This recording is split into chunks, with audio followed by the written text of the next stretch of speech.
ஒரு ஊர்ல ஒரு பாட்டி வடை சுட்டுக்கிட்டு இருந்தாங்க. சுட சுட வாசனை கமழும் வடை. அந்த வாசனைக்கே வாயில் நீர் வரும். அந்த சமயத்துல எண்ணெய் எடுக்க பாட்டி உள்ள போனாங்க. அடுத்த நொடியே மறைஞ்சிருந்த ஒரு காக்கா வெகு வேகமா பறந்து வந்து ஒரு வடைய தூக்கிட்டு போச்சு.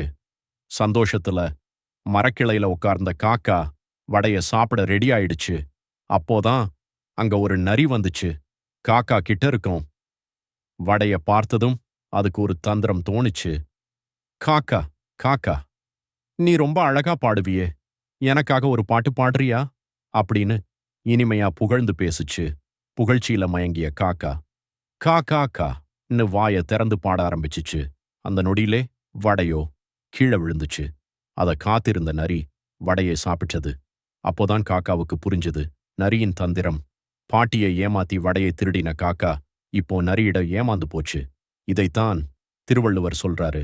மறந்தும் பிறன்கேடு சூழற்க சூழின் அறஞ்சூழும் சூழ்ந்தவன் கேடு. அதாவது பிறருக்கு தீமை செய்ய நினைப்பவன் அந்த தீமையாலே தானும் அழிந்து போவான். இந்த கதை உங்களுக்கு பிடிச்சிருந்தா லைக் பண்ணுங்க, ஷேர் பண்ணுங்க. இன்னும் நிறைய நல்ல கதைகளோட உங்களை மீண்டும் சந்திக்கிறேன். நன்றி.